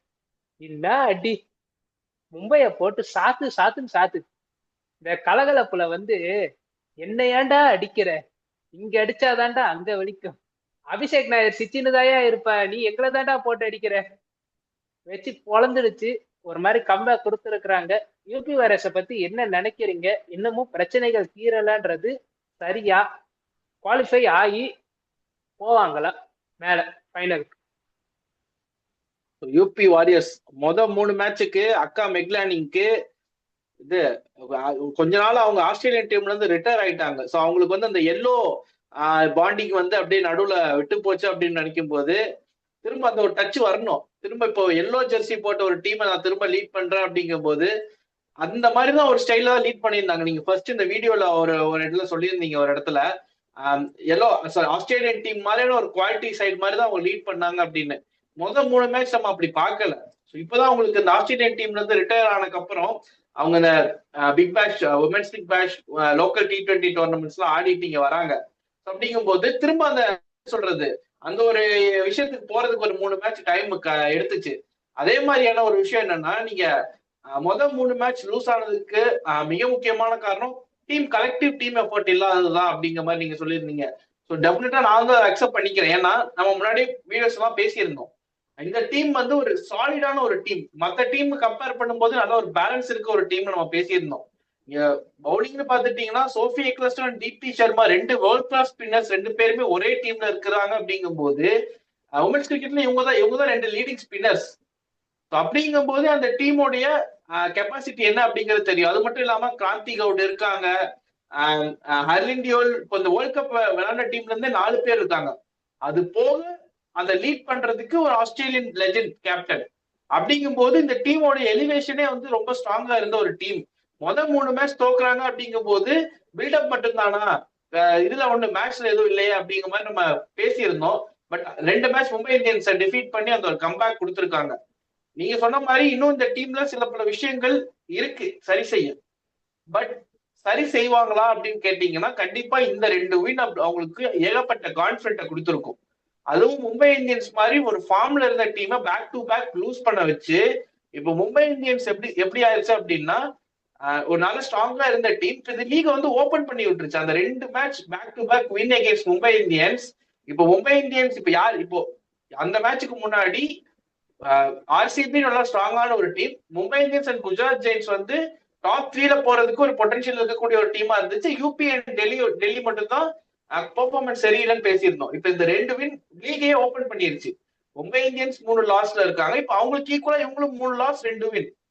அதே மாதிரி இப்போ டெல்லி கேபிட்டல்ஸுக்கு வாய்ப்பு இருக்கு, குஜராத் ஜெயின்ஸுக்கும் வாய்ப்பு இருக்கு. அப்படிங்கிற மாதிரி குஜராத் ஜெயின்ஸ் இப்ப 2 மேட்ச் தோத்த உடனே லீகே இப்போ ஆர்சிபி வந்து ஒரு தனி ஜோன், இந்த 4 டீமும் ஒரு தனி ஜோன். இதுல இருந்து 2 பேர் தான் குவாலிஃபை ஆக போறாங்க அப்படிங்கிற மாதிரி அமைஞ்சிருச்சு.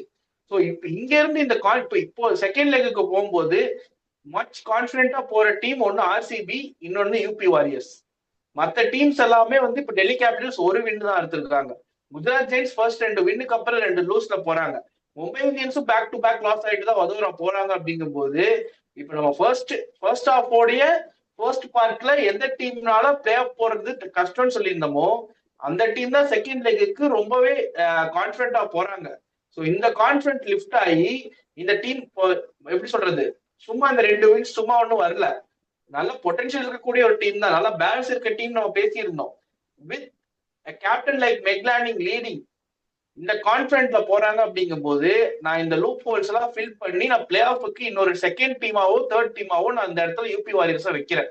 ஆஃப்டர் ஆர்சிபி யூபி வாரியர்ஸுக்கு நான் அந்த இடத்த கொடுக்கலாம் அப்படிங்கிற மாதிரி நான் என்னுடைய ஒரு முடிவு. நான் இன்னொரு டீம், 3வது டீம் தான் இந்த 3 டீம்ல ஏதோ ஒரு டீம் அப்படிங்கிற மாதிரி நான் வைப்பேன். UP Warriors is a second team after RCB going to the play off அப்படிங்கிற மாதிரி நான் சொல்லுவேன். வதோதரா லெக்ல என்ன நடக்குதுன்னு பார்ப்போம். நீங்க சொல்லியிருந்தீங்க யூபி வாரியர்ஸுக்கு வந்து ஒரு போல்ட் ஸ்டேட்மெண்ட்டே கொடுத்துருக்கீங்க, குவாலிஃபை ஆகிடுவாங்கன்னு.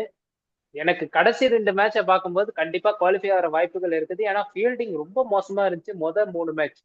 ஆனா மும்பை இந்தியன்ஸுக்கு அகேன்ஸ்டா ஃபீல்டிங்கும் கன்னு மாதிரி இருந்துச்சு, கேட்ச் எல்லாம் பறந்து பறந்து பிடிச்சாங்க. இந்த மாதிரியான ஒரு ஃபீல்டிங்கு யூபி வாரியர்ஸ் பண்ணணும்னு நான் சத்தியமா நினைச்சு பார்க்கல. எல்லாமே குவாலிட்டி கேச்சஸ் எல்லாம் பண்ணிருந்தாங்க, இறுக்கி பிடிச்சாங்க ஸ்பின்னர்ஸ். மும்பை இந்தியன்ஸ் இன்னொரு விஷயம் கிரம்பிள் பண்ண வச்சாங்க. இன்னொரு விஷயம், நான் ஒருத்தவங்களை பத்தி பேசவே இல்லை. அபிஷேக் நாயர், ஹர்லின் டியோல். நான் இது வந்து எங்க கம்பேர் பண்ணுவேன் அப்படின்னா, பிகில் படத்துல விஜய் ஒரு ஃபர்ஸ்ட் ஹாஃபுக்கு அப்புறம் வந்து ஒரு கொளுத்தி ஒண்ணு போடுவாரு. அந்த மாதிரி நான் இன்னைக்கு அவங்கள ரிட்டையர் அவுட் கூப்பிட்டது கொளுத்தி போடலாம் அப்படிங்கிற மாதிரி காட்டியிருக்காரு.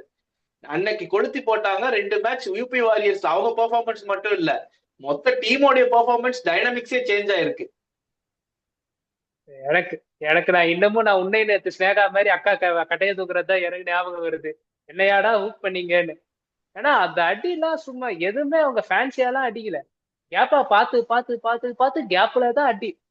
சும்மா நம்ம விளையாட்டு சொல்லியிருந்தோம் பிரதிகா ராவல் இருந்திருந்தா நல்லா இருந்திருக்குமேன்னு. ஓன் பிரதிகா ராவல் அர்லின் டியோல்மே என்னைய தாண்டி எவ்வளவு வேணா வர சொல்லு, அந்த மாதிரி ஆக்கிட்டாங்க அக்கா. ஆனா வச்சு நல்லா அடி அடின்னு அடிச்சாங்க. எனக்கு என்ன தெரியுமா இங்க பிரச்சனைனா, 15 ஓவர் இருக்கு, உங்க கையில எல்லாமே பர்ஃபெக்டா போகுது, கடைசி 5 ஓவர்ல எல்லாத்தையும் கோட்டை விட்டுருது. நீங்க ஜெயிச்ச மேட்ச் சரி, மும்பை இந்தியன்ஸ்ல நேத்து கூட 14 ஓவர் வரைக்கும் இழுக்கி பிடிச்சாங்க. நேத்து அமலியாக்காரும் அமஞ்சத்காரும் அடிச்ச மேட்சுக்கு ஒரு அமஞ்சத்கார் இவங்க 2 பேரும் அடிச்ச விதத்துக்கு ஒரு கட்டத்துல வந்து எங்கேயாவது மேட்சை மாத்திராங்களோ அப்படின்ற ஒரு ஸ்டார்ட் வந்துச்சு. கடைசியில ஷிக்கா பாண்டே வந்து நிறுத்தி அப்படியே இறக்கிட்டாங்க சறுக்குன்னு, அதனால மேட்ச் முடிஞ்சிருச்சு. இன்னமும் லாஸ்ட் 5 ஓவர்ஸ் கொஞ்சம் வந்து கன்சீட் பண்றதெல்லாம் கொஞ்சம் தவிர்க்கணும். அந்த பிரச்சனைகள் இருக்குது பேட்டிங்லயும். நேற்று இருந்த ஸ்டேஜுக்கு யூபி வாரியர்ஸ் கூட ஈஸிலி கிராஸ் 200. ஆனா ஃபைனல் ஸ்கோர் வந்து 187 தான். லாஸ்ட்ல சுத்தமா கிரம்பிள் ஆகிட்டாங்க. அவங்களுக்கு வந்து எல்லாம் டாப் நல்லா தெரியுது, அந்த ஒரு டாப் 4 வரைக்கும் பேட்டிங்.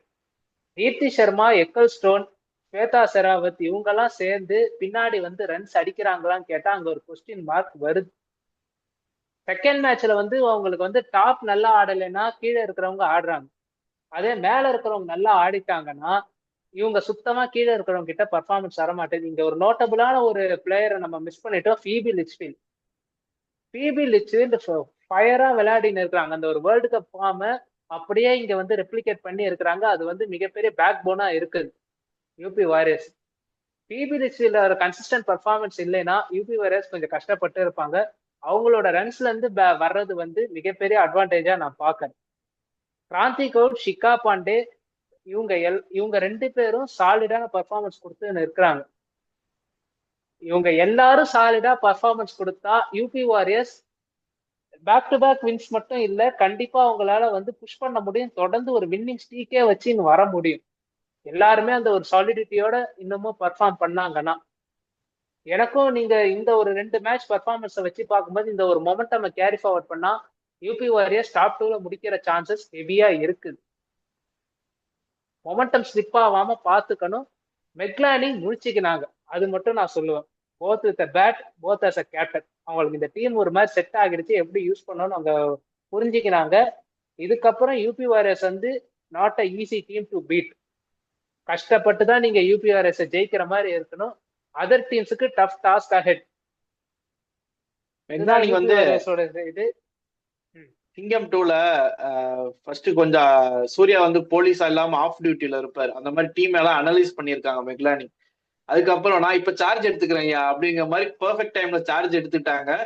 மத்த டீமுக்கு இப்ப நான் வந்து ஒரு as a Mumbai Indian fan, அந்த 2 மேட்ச் லாஸ் ஆனது இந்த 2 மேட்சோட போயிட்டோம் அப்படிங்கிற மாதிரி நம்ம விட்டுடலாம். இனி ஏன்னா திரும்ப சந்திக்க மாட்டோம். இனி வர்றது எல்லாமே ஆர்சிபி, இவங்க எல்லாமே யூபி வாரியர்ஸ அடுத்து பீட் பண்ண வராங்க. இன்னும் உக்கிரமா இருப்பேன் அப்படிங்கிற மாதிரி தான் வருவாங்க. சோ இப்போ மத்த டீம்ஸ் எல்லாம் ஒருவேளை மத்த டீம்ஸ் அடிச்சு புரட்டி ஒருவேளை டிராஃபியே வின் பண்ணிட்டாங்க அப்படின்னா மத்த டீம்ஸ் எல்லாம் மும்பை இந்தியன்ஸ் சும்மா இருந்த டீமை சும்மா இருந்த மெக்லானிங்க ஃபார்முக்கு வர வச்சது நீங்க தாண்டா அப்படிங்கிற மாதிரி கேட்கற நிலைமைக்கு கூட வரும் அப்படிங்கிற மாதிரி நான் எக்ஸ்பெக்ட் பண்றேன். நான் இன்னுமே ஒரு போல்ட் ப்ரெடிக்ஷன் ஒன்று ஆல்ரெடி சொல்லியிருந்தேன். இன்னொரு போல்ட் ப்ரெடிக்ஷன் வைக்கிறேன். ஆர்சிபி டேஞ்சரஸா தான் இருக்காங்க, பட் நான் இன்னொரு சான்ஸ் பாக்குறேன். இந்த time Meg Lanning lifting the IPL sorry WPL trophy அப்படிங்கிற இன்னொரு போல்ட் ஸ்டேட்மெண்ட்டும் நான் வைக்கிறேன். எனக்கு என்னமோ ஒன்று தோணுது, மெக்லானிங் அந்த இன்டர்வியூக்கு முன்னாடி சொல்லியிருந்தாங்க டிஃப்ரெண்ட் கலர்ஸ் வரீங்க அப்படின்னு அவங்கள்ட்ட கேட்கும்போது, நான் WPL ட்ராஃபியை வின் பண்றது எனக்கு ஒரு எய்ம். நான் 3 டைம் கொஞ்சம் க்ளோஸா போய் லூஸ் பண்ணிட்டேன். இந்த டைம் வித் நியூ டீம் நான் அதை லிஃப்ட் பண்ணுவேன் அப்படிங்கிற மாதிரி ஒரு ஸ்டேட்மெண்ட் கொடுத்துருக்காங்க. அவங்களுடைய அந்த ஒரு கேப்டன்ஷிப்ல அவங்க பார்க்காத டிராஃபியே கிடையாது. மெக்லானி இந்த டிராஃபி அடிக்கிறதுக்கான வாய்ப்பு இருக்கு அப்படிங்கிறத நான் இப்ப பாக்குறேன். அடிச்சாலும் ஆச்சரியப்படுறதுக்கு இல்ல, அதுக்கான விதை மும்பை இந்தியன்ஸ் அடிச்சு அவங்க கொண்டு வந்ததுதான். மற்ற டீம்ஸ் ஒருவேளை யூபி வாரியர்ஸ் டிராஃபி அடிச்சிட்டாங்க அப்படின்னா அதுக்கு முழுக்க காரணம் மும்பை இந்தியன்ஸா தான் இருக்கும் அப்படிங்கிற மாதிரி நான் சொல்லுவேன். But jokes apart, UP Warriors அடிச்சு நொறுக்கிற ஃபார்ம்ல இருக்காங்க. வதோதரா லெக், அதாவது சொன்ன மாதிரி எப்படி போனாலும் இந்த WPLங்கிறது டபுள் ஃபார்ம் லெக். அதாவது ஒரு சைடு வந்து இப்ப ஐபிஎல் மாதிரி எல்லாம் இந்த ஹோம் அண்ட் அவே கேம்ஸ் எல்லாம் கிடையாது. ஒரு லீக் ஒரு சிட்டிலையும் இன்னொரு லீக் இன்னொரு சிட்டிலையும் நடக்கும். இந்த சிட்டில இருந்து அந்த சிட்டிக்கு போகும்போது எப்படி வேணாலும் லீக் மாறலாம். அதுக்கு போன சீசனே ஒரு எக்ஸாம்பிள். அந்த மாதிரி எப்படி வேணாலும் மாறலாம். பாட்டம்ல இருக்க டீம் கூட எடுத்து மேல டெல்லி கூட உங்களுக்கு பிளே ஆஃப் குவாலிஃபை ஆகிறதுக்கான வாய்ப்புகள் இருக்கு. அப்படிங்கும் போது எப்படி வேணாலும் நடக்கலாம். அடுத்த லீக் எப்படி அமையுது அப்படிங்கறத பார்ப்போம். வதோதராக்கு நாளைக்கு இன்னைக்கு நம்ம வீடியோ ஷூட் பண்ணிருக்கோம். இன்னைக்கு நம்ம வீடியோ போடுற அன்னைக்கு மேட்ச் நடக்கும். 5 டீமோட மிட் சீசன் ரிவ்யூ பார்த்தோம். ஒவ்வொரு டீமும் எப்படி பர்ஃபார்ம் பண்ணியிருக்காங்க அவங்களோட டேட்டா பேஸஸ் வச்சு நம்ம பேசியிருந்தோம். ஸோ WPLோட second half of the tournament இன்னையில இருந்து ஆரம்பிக்குது. அதாவது வீடியோ அப்லோட் ஆகிற டைம்ல இருந்து இன்னையில இருந்து மேட்சஸ் கண்டினியூ ஆகும். இங்க இருந்து எப்படி கொண்டு போறாங்க, லேட்டர் பார்ட் ஆஃப் த டோர்னமெண்ட்ல யாரு கேபிட்டலைஸ் பண்ணி அந்த ஒரு டாப் 3ல முடிக்கிறாங்க, யாரு டைட்டில் வின் பண்றாங்க அப்படின்னு நம்ம பார்ப்போம். எல்லா டீமுக்கே எங்களோட வாழ்த்துக்கள். இன்னொரு முக்கியமான விஷயம், இந்த லீக்ல இருந்து இன்னும் ஒரு சில பிளேயர்ஸ் வந்து ஐடென்டிஃபை ஆகி இன்டர்நேஷனல் ஸ்டேஜஸுக்கு போகணும். அதுவும் எல்லா டீமுகளுக்கும் நான் வாழ்த்துக்கள் சொல்றேன். நம்ம ஃபுல்மாலி மாதிரி இன்னும் பல பிளேயர்ஸ் வந்து வெளியே எக்ஸ்போசர் கிடைக்கணும். இந்த எக்ஸ்போசர் அவங்க யூட்டிலைஸ் பண்ணிக்கணும். எல்லா டீமுக்கும் எங்களோட வாழ்த்துக்கள். இன்னொரு காம்படிட்டிவான லீக் பத்தி நம்ம பேசணும். அதோட லீக் ஸ்டேஜ் நாளைக்கு முடியுது. அதை பத்தின ஒரு சின்ன ஷார்ட்ஸ் வந்து உங்களுக்கு நாங்க ரெடி பண்ணி நாங்க போடுறோம். ஏன்னா அந்த ஒரு லீக் காம்படிட்டிவ்னஸை வந்து நம்ம பார்த்து மிரண்டு போயிட்டேன். இப்போதைக்கு என்னோட மேத் கரெக்டா இருந்துச்சுன்னா லாஸ்ட் பிளேஸ் டீமுக்கும் குவாலிஃபை ஆகிற டீமுக்கும் இருக்கிற கேப் டிஃபரன்ஸ் -2 பாயிண்ட் தான் இருக்கும். அந்த மாதிரி அந்த லீக் காம்படிட்டிவா போய் இருக்குது. நான் சொல்றது எல்லாமே நடந்துச்சுன்னா, இப்படி நடக்கலைன்னா இவங்க 2 பேருக்கு இருக்கிற கேப் வந்து உங்களுக்கு வந்து 5 பாயிண்ட்ஸ் கிட்ட வரும். எல்லாமே நாங்க டீட்டெயிலா பேசுறோம். இப்போதைக்கு இந்த எபிசோட் முடிச்சுக்கலாம். எல்லாருக்கும் நன்றி, வணக்கம். Signing off from HPD and கீகா. பாய். நன்றி, வணக்கம். பாய்.